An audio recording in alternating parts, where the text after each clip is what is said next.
मित्रों, भगवान विष्णु ने स्वयं बताया है कि माँ बाप के अच्छे और बुरे कर्मों का फल उनकी औलाद को भोगना पड़ता है। यह बात कहाँ तक सही है? मित्रों, मनुष्य को खुद के अच्छे और बुरे कर्मों का फल तो उन्हें भोगना पड़ता ही है, तथा उसके माँ बाप के द्वारा किए गए कर्मों का फल भी उन्हें भोगना पड़ता है। मित्रों, कहते हैं ना कि जैसे औलाद बुरा या अच्छा कर्म करती है तो उसे उनके माता पिता को भोगना पड़ता है, उसी प्रकार औलाद के माता पिता के बुरे और अच्छे कर्मों का फल उनकी औलाद को मिलता है तथा भोगना पड़ता है। दोस्तों, एक बार भगवान विष्णु और माता लक्ष्मी क्षीर सागर में शेषनाग की सैया पर विश्राम कर रहे थे। तभी माता लक्ष्मी कहती हैं, हे स्वामी, क्या माँ बाप के अच्छे और बुरे कर्मों का फल पुत्र को भोगना पड़ता है? मित्रों, तभी भगवान विष्णु कहते हैं, हे देवी, अवश्य ही भोगना पड़ता है। आज हम आपको एक प्राचीन समय की बहुत ही महत्वपूर्ण कथा सुनाते हैं, जिसे सुनने के बाद आपको पता चल जाएगा कि कैसे माँ बाप के अच्छे और बुरे कर्मों का फल उनकी औलाद को मिलता है या भोगना पड़ता है। मित्रों, फिर भगवान विष्णु कथा को आरंभ करते हैं और कहते हैं, हे देवी, प्राचीन काल की बात है। एक गांव में एक किसान रहता था। वह किसान बहुत ही गरीब था। किसी तरह से मेहनत और मजदूरी करके अपने घर का खर्च चलाता था। उसे मजदूरी में दिन भर काम करने के बाद 20 रुपए मिलते थे। उसमें से 10 रुपए वह नित्य दान करता और 10 रुपए में अपने परिवार का पालन पोषण करता था। इस तरह से करते हुए कुछ समय बीत गया और इसके बाद उसके 2 पुत्र हुए। अब उस किसान के परिवार में कुल 4 सदस्य हो गए, 2 पति पत्नी और उसके 2 जुड़वा लड़के। धीरे धीरे उनके पालन पोषण में किसान को समस्या होने लगी। दोस्तों, क्योंकि और इधर दिन के दिन महंगाई बढ़ती जा रही थी। मित्रों, फिर आगे भगवान विष्णु माता लक्ष्मी से कहते हैं, हे देवी, एक दिन की बात है। किसान के लड़के ने अपने पिताजी से कहा कि पिताजी, आप नित्य 20 रुपए कमाते हैं, जिसमें से 10 रुपए आप दान कर देते हैं, और 10 में हम अपना गुजारा कैसे कर पाएंगे? किसान को चुप देख करके उसकी पत्नी ने कहा कि नहीं बेटा, ऐसी कोई बात नहीं है। आपके पिताजी रोज 20 रुपए कमाते हैं और 10 रुपए दान कर देते हैं, या तुम्हारे लिए ही दान करते हैं, दूसरों के लिए नहीं। मित्रों, लेकिन वह दोनों लड़के इस बात को नहीं समझते थे, क्योंकि वह दोनों नन्हे बालक थे। मित्रों, फिर आगे भगवान विष्णु कहते हैं, हे देवी, फिर इसी तरह से कुछ समय बीतता गया और किसान के दोनों लड़के धीरे धीरे बड़े होने लगे। इधर किसान की एक दिन काम करके घर आते समय कार से लड़ने की वजह से मृत्यु हो जाती है। जब किसान की पत्नी और उसके दोनों लड़कों को पिता की मृत्यु की खबर मिली तो उनको बड़ा दुख हुआ। एक दिन किसान के दोनों लड़कों ने अपनी माँ से पूछा कि माताजी, हमारे पिताजी कहाँ चले गए हैं? किसान की पत्नी ने कहा कि बेटे, तुम्हारे पिताजी हम सबको छोड़ करके भगवान भोले बाबा के पास चले गए हैं। जब तुम्हारे पिताजी थे तो रोजाना 20 रुपए कमाते थे और 10 रुपए की बचत करते थे। हमारा पालन पोषण उसी 10 रुपए में करते और बाकी का 10 रुपए वो दान करते थे। अब हमारा पालन पोषण कैसे होगा? कैसे हमारा पेट भरेगा? माँ ने अपने दोनों बच्चों से कहा, बेटों, जिस घर में गरीबी होती है उसका कोई सहायक नहीं होता है, उसे सभी दूर भागने लगते हैं, सिवाय भगवान के बेटों, क्योंकि वही गरीबों के सहायक होते हैं। बेटों ने अपनी माँ से कहा कि माताजी, ऐसा मत सोचिए, हम दोनों भाई भगवान भोले बाबा के पास जाएंगे और अपने पिताजी को वापस लेकर के आएंगे, क्योंकि हमने सुना है भगवान भोले बाबा बड़े दयालु हैं। वह हमारी दुखों को देखकर हमारे ऊपर अवश्य ही उन्हें दया आएगी और वह हमारे पिताजी को हमारे साथ अवश्य ही भेज देंगे। मित्रों, फिर आगे भगवान विष्णु कहते हैं, हे देवी, वह नन्हे बच्चों की बात पर उसकी माँ ध्यान नहीं देती है। दिन की बात है कि किसान की पत्नी अपने दोनों लड़कों को घर पर छोड़ करके गांव में किसी काम के लिए चली गई और उधर जो उसके दोनों लड़के थे वह दोनों भाई आपस में सोचने लगे, क्यों ना हम कैलाश पर्वत पर भगवान शंकर के पास चले और अपने पिताजी को वापस लेकर के आए। ऐसा सोच करके अपने पिताजी को लाने के लिए वो दोनों भाई अपने घर से चल देते हैं। दोस्तों, उन दोनों भाइयों को चलते चलते काफी समय बीत गया। उसी समय उनको थकान का अनुभव हुआ और दोनों भाई एक बहुत विशाल बरगद के पेड़ को देख करके उसकी छाया में आकर के खड़े हो गए। दोनों भाइयों ने सोचा कि बरगद के इस पेड़ की छाया में थोड़ा सा विश्राम करते हैं, फिर दोनों भाई उसी बरगद के पेड़ के नीचे बैठकर विश्राम करने लगे। तभी उस बरगद के पेड़ ने इंसान की आवाज में कहा कि बेटे, तुम लोग कौन हो और कहां जा रहे हो? मेरी छाया में आज तक तुम्हारे जैसे कोमल बालक नहीं बैठे हैं। फिर उन दोनों बच्चों ने कहा कि हम किसान के बेटे हैं और अपने पिताजी को लाने के लिए हम कैलाश पर्वत पर भगवान भोले बाबा के पास जा रहे हैं। उस बरगद के पेड़ ने जब उन बच्चों की बात सुनी तो वह कहा कि पुत्रों, तुम मेरे लिए भी भगवान भोले बाबा से एक प्रश्न पूछ करके आना। कहने लगा कि मैं कई वर्षों से यहां पर लगा हुआ हूं, लेकिन मेरा एक भी पत्ता जमीन पर नीचे नहीं गिरता है और ना ही मेरी डालियां कभी सूखती हैं। मैं कितने वर्षों तक और यहां पर खड़ा रहूंगा? मैंने अपने पूर्व जन्म में ऐसा कौन सा पाप किया है जिस कारण से मुझे इस योनि से मुक्ति नहीं मिल पा रही है? इसका कौन सा कारण है? तब उन दिनों लड़कों ने कहा कि ठीक है, हम भगवान भोले बाबा से तुम्हारा यह प्रश्न जरूर पूछ करके आएंगे मित्रों। फिर आगे भगवान विष्णु माता लक्ष्मी से कहते हैं, हे देवी। इतना कहकर के वो दोनों बालक वहां से आगे चलते चलते रास्ते में उन्हें एक बहुत ही भयानक बड़ा सा सांप मिल गया। उस सांप को देख करके वो दोनों भाई डर के मारे कांपने लगे और खड़े हो गए। वहां से वो दोनों भाई भागने ही वाले थे। तभी वह सर्प मनुष्य की आवाज में बोलने लगा और कहा कि बच्चों, तुम मुझसे डरो मत, मुझे इतना बताओ कि तुम कौन हो और कहां जा रहे हो। वो दोनों बच्चे उस सर्प के पास गए और हाथ जोड़ करके कहने लगे, हे नाग देवता, हम दोनों किसान के पुत्र हैं और हम दोनों जुड़वा भाई हैं। हम दोनों कैलाश पर्वत पर भगवान भोले बाबा के पास अपने पिताजी को लेने के लिए जा रहे हैं। उस सांप ने कहा कि बच्चों, तुम भगवान भोले बाबा से मेरा एक प्रश्न पूछ करके आना। मैं कई वर्षों से यहाँ पर पड़ा हुआ हूँ, मेरे से अब चला भी नहीं जाता। मेरे शरीर में इतनी जान नहीं है कि मैं थोड़ा सा भी चल फिर सकूं। मैंने अपने पूर्व जन्म में ऐसा कौन सा पाप किया है जिस कारण से मुझे इस योनि से मुक्ति नहीं मिल पा रही है? इसका कौन सा कारण है? तब उन लड़कों ने कहा, ठीक है, हम भगवान भोले बाबा से तुम्हारा यह प्रश्न पूछ करके जरूर आएंगे मित्रों। फिर आगे भगवान विष्णु माता लक्ष्मी से कहते हैं, हे देवी। इतना कह करके वो दोनों लड़के आगे चलने लगे। फिर चलते चलते रास्ते में उन्हें एक सेठ जी मिले। सेठ ने कहा कि बच्चों, तुम दोनों कौन हो और इतनी कड़ी धूप और गर्मी में कहां जा रहे हो? देखने में तो तुम बड़े ही सुकुमार और कोमल लग रहे हो। उन लड़कों ने कहा कि हम दोनों सेठ जी किसान के बेटे हैं और हम दोनों सगे जुड़वा भाई हैं। हम दोनों कैलाश पर्वत पर भगवान भोले बाबा के पास अपने पिताजी को लाने के लिए जा रहे हैं। फिर उस सेठ ने कहा कि तुम भगवान शिव से मेरा एक प्रश्न पूछ कर आना। फिर वह सेठ कहता है, हे बेटो, मैं चलते हुए राहगीरों की प्यास बुझाने के लिए कई सालों से यहां पर एक कुआं खुदवा रहा हूं, लेकिन इसमें पानी अभी तक नहीं निकला है। मैंने अपने पूर्व जन्म में ऐसा कौन सा अपराध किया था जिस कारण से इस कुएं में अभी तक पानी नहीं निकला है?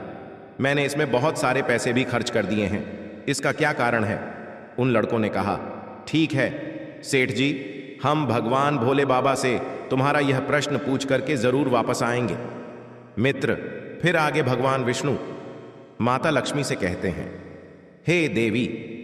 इतना कह करके वे दोनों बालक वहां से आगे की ओर चल दिए। चलते चलते रास्ते में उन्हें एक बहती हुई नदी मिली। फिर धीरे धीरे दोनों भाई नदी के किनारे पर पहुंचे तो उस नदी से एक मछली निकालकर उनके पैरों के पास आ गई और कहने लगी, हे बच्चों, तुम कौन हो और कहां जा रहे हो? तुम दोनों बिना नाव के ही क्यों जा रहे हो? तब उन्होंने कहा कि नाव में बैठने के लिए हमारे पास पैसे नहीं हैं, क्योंकि हमारे जो पिताजी थे वे नित्य 20 रुपए कमाते थे, जिसमें से 10 रुपए रोजाना वे दान कर देते थे और 10 रुपए से हमारा पालन पोषण होता था और किसी तरह से हमारे घर का गुजारा होता था। अब हमारे पिताजी घर पर नहीं हैं, वे भगवान भोले बाबा के पास चले गए हैं, इसलिए हम दोनों भाई उनको लाने के लिए कैलाश पर्वत पर भगवान भोलेनाथ के पास जा रहे हैं। मित्र, फिर आगे भगवान विष्णु कहते हैं, हे देवी। उन बच्चों की बात सुनकर के उस मछली ने कहा कि बच्चों, तुम भगवान शिव से मेरा एक प्रश्न पूछ करके आना। कई वर्षों से मैं इस नदी में भटक रही हूं, मेरी 7 पीढ़ियां गुजर गई हैं, परंतु मैं अभी तक इसी नदी में रह रही हूं। मैंने अपने पूर्व जन्म में ऐसा कौन सा अपराध किया था जिसके कारण मुझे इस योनि से मुक्ति नहीं मिल पा रही है? इसका क्या कारण है? तब उन लड़कों ने कहा, ठीक है, हम भगवान भोलेनाथ जी से तुम्हारा यह प्रश्न जरूर पूछेंगे और वापस आते समय तुम्हें बता करके जाएंगे। इतना कहकर के वे दोनों लड़के वहां से आगे बढ़े। चलते चलते दोनों भाई नदी के दूसरे किनारे पर पहुंच गए।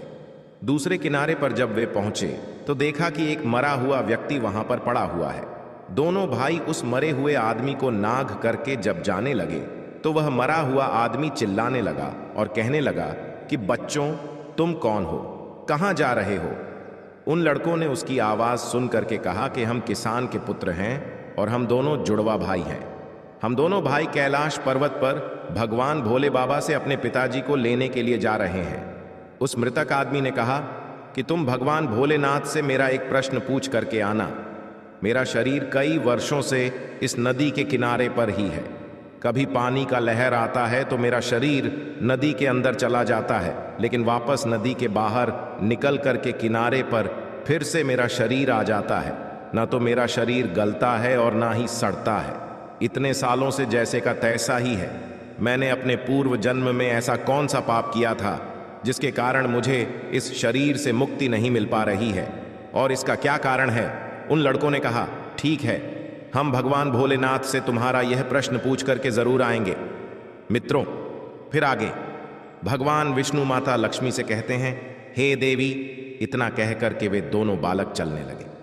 वहां से चलते चलते दोनों भाई कैलाश पर्वत पर भगवान शिव के पास पहुंच गए और हाथ जोड़ करके भगवान भोलेनाथ को दोनों भाई प्रणाम किया और कहने लगे कि हे भोले बाबा, मेरे पिताजी कहां पर हैं?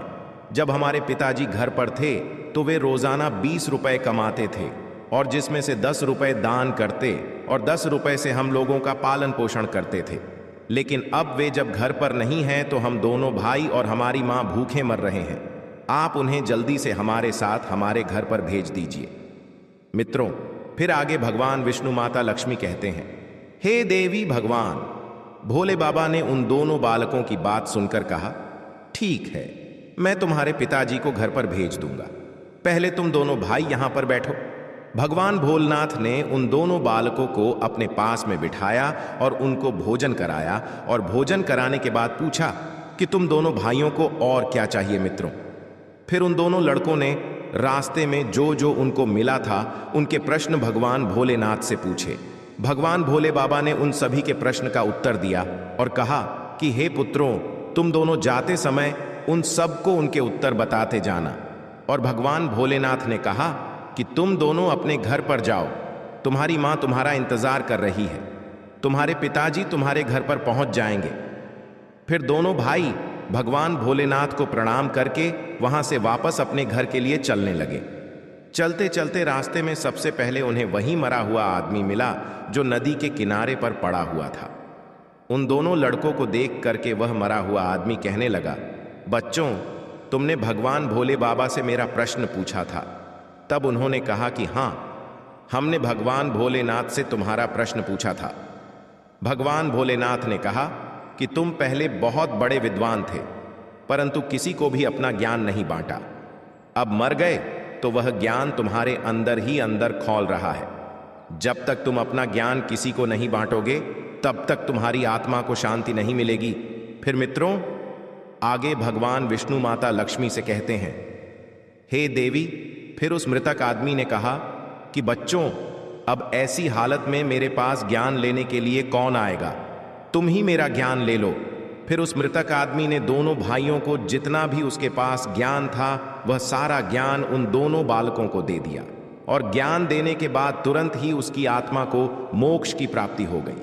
फिर दोनों भाई वहां से आगे चल पड़े। चलते चलते उन्हें वही मछली मिली। मछली ने कहा कि बच्चों, क्या तुमने भगवान भोले बाबा से मेरा प्रश्न पूछा था? उन दोनों बालकों ने कहा कि हां, भगवान भोलेनाथ से मैंने तुम्हारा प्रश्न पूछा था। उन्होंने कहा है कि तुम्हारे अंदर अमृत है। जब तक तुम इस अमृत को किसी को नहीं दोगी तब तक तुम ऐसे ही व्याकुल रहोगी। फिर मछली ने कहा कि बच्चों, अब कौन मिलेगा? मुझे तुम ही मेरा अमृत ले लो। फिर मछली ने अपना अमृत उन दोनों बच्चों को दे दिया, और अमृत देते ही उस मछली की आत्मा को मोक्ष की प्राप्ति हो गई। इसी तरह से दोनों भाई वहां से आगे बढ़े तो चलते चलते रास्ते में उन्हें वही सेठ मिला जो राहगीरों के लिए कुआं खुदवा रहा था। उस सेठ ने जैसे ही दोनों लड़कों को देखा तो बड़े प्रेम से हाथ जोड़ करके कहने लगा कि बेटे, तुम दोनों लोगों ने मेरा भगवान भोले बाबा से प्रश्न पूछा था। उन्होंने कहा कि हाँ, पूछा था। भगवान भोलेनाथ ने कहा कि आपके घर में 2 जवान कन्याएं कुंवारी बैठी हुई हैं। जब तक आप उन दोनों कन्याओं का विवाह नहीं करेंगे और कन्यादान नहीं करेंगे, तब तक इस कुआं में पानी नहीं निकलेगा। पहले जो तुम्हारा कर्म है उसे करिए, जो ईश्वर ने तुमको दायित्व सौंपा है। पहले आप कन्यादान करो, उसके बाद इस कुएं को खुदवाओ मित्रों। फिर उस सेठ ने कहा कि मैं अपनी कन्याओं के लिए लड़का कहाँ ढूंढने के लिए जाऊंगा? तुम दोनों मुझे बहुत ही सीधे स्वभाव के दिख रहे हो और सुंदर भी हो और देखने में एक जैसे दिख भी रहे हो। अब तुम दोनों जवान भी हो गए हो और विवाह के योग्य भी हो गए हो, तो हे बेटो, तुम दोनों ही मेरी लड़कियों से विवाह कर लो दोस्तों। फिर आगे भगवान विष्णु माता लक्ष्मी से कहते हैं, हे देवी। फिर उस सेठ ने अपनी दोनों लड़कियों का विवाह उन दोनों लड़कों के साथ कर दिया।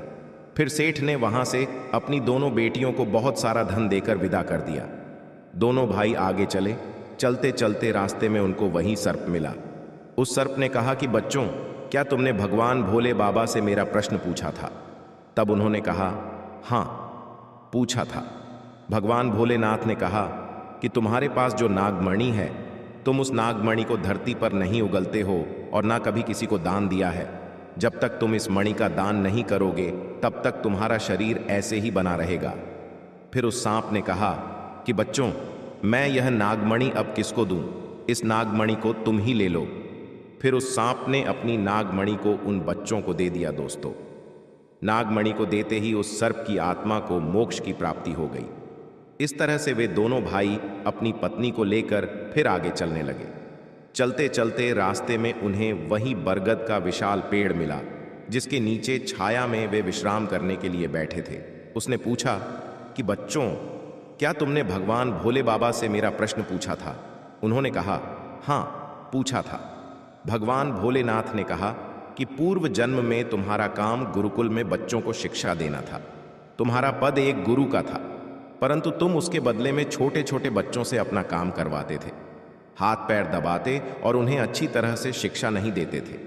तुम पूर्व जन्म में बहुत बड़े विद्वान थे, परंतु तुमने उन बच्चों को शिक्षा नहीं दी। उन बच्चों के श्राप के कारण तुम हिलडुल नहीं सकते। तुम्हारे अंदर जो ज्ञान भरा हुआ है उसे किसी को दे देना, इसके बाद में तुम्हें फिर मोक्ष की प्राप्ति होगी। मित्रों, फिर आगे भगवान विष्णु माता लक्ष्मी से कहते हैं, हे देवी। उन दोनों लड़कों की बात सुनकर उस पेड़ ने कहा कि मैं यह ज्ञान किसे दूंगा? तुम ही ले लो। फिर उस बरगद के पेड़ ने दोनों भाइयों को अपना जितना भी उसके पास ज्ञान था सब दे दिया। जैसे ही उस बरगद के पेड़ ने उन दोनों बच्चों को अपना ज्ञान दिया, तो उसकी भी आत्मा को शांति मिल गई और वह उस पेड़ की योनि से मुक्त हो गया। फिर दोनों भाई अपनी पत्नियों के साथ चलते चलते अपने घर पहुंच गए। जब दोनों भाई अपने घर पहुंचे तो किसान की पत्नी उनको देख करके बड़ी खुश हुई और कहने लगी कि बेटों, तुम दोनों कहाँ चले गए थे और यह दोनों लड़कियां तुम्हारे साथ में कौन हैं?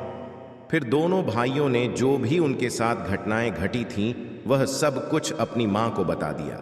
फिर दोस्तों, आगे भगवान विष्णु माता लक्ष्मी से कहते हैं, हे देवी, अब उन दोनों बच्चों को ज्ञान हो चुका था कि हमारे पिताजी वापस नहीं आ सकते।